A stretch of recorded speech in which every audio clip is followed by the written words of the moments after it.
Every successful organization, city, state, and country has only one CEO, one mayor, one governor, and one president or prime minister at a time. We can only have one head of state. They are the ones charged with making the final decisions. The buck stops with them. In the Talmud, there are two similar sayings that express this idea. Daber echad lador. There is only one leader for a generation, and not two leaders for a generation. Ein shnei melachim mishtamshim bekeser echad. Two kings cannot use a single crown.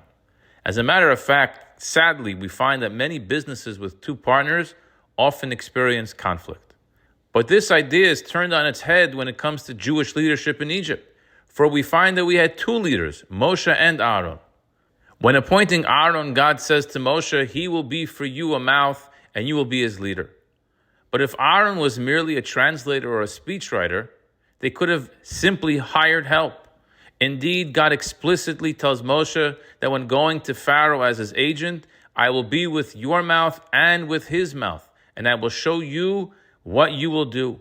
So deep was this leadership partnership that many times throughout the next 40 years, when addressing them together, the Torah uses singular language to include both Moshe and Aaron. So why did God choose to change the usual pattern of a single leader? To understand this, we must look at the cause of the Egyptian exile. The descent into Egypt was the result of the argument between Joseph and his brothers, what we would call sibling rivalry. The Rebbe would often say that since our exile was caused by sinas chinam, unjustifiable hatred, in order to end this exile, we need to involve ourselves with undeserving love. Since the cause of the Egyptian exile was siblings not getting along, therefore, in order to bring the redemption, the opposite had to happen. Brotherly love in the most beautiful way. It had to be two brothers together who would reverse the split that got us here in the first place.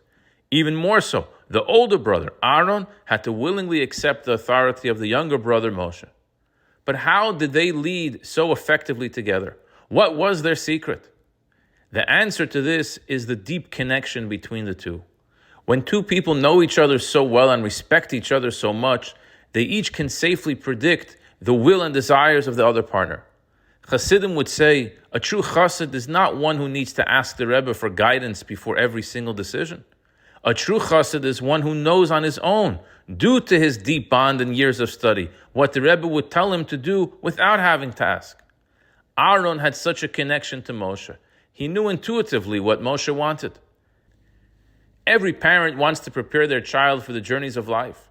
But we all know that it's impossible to give them the answer to every dilemma that will present itself to them in their lifetime. What we can do is to train them to think in a Jewish manner, and then they can react like the Torah wants them to react. It's not enough to act Jewish or speak Jewish. One must learn how to think Jewish. We can only think Jewish when we immerse ourselves in Jewish sources of information. We can only think Jewish when we involve ourselves in a Jewish community which actively discusses ideas. Let us do ourselves a favor and open ourselves up and absorb a Torah perspective. If we do this often, we will begin to think Jewish and our lives will be illuminated. I wish you a good Shabbos.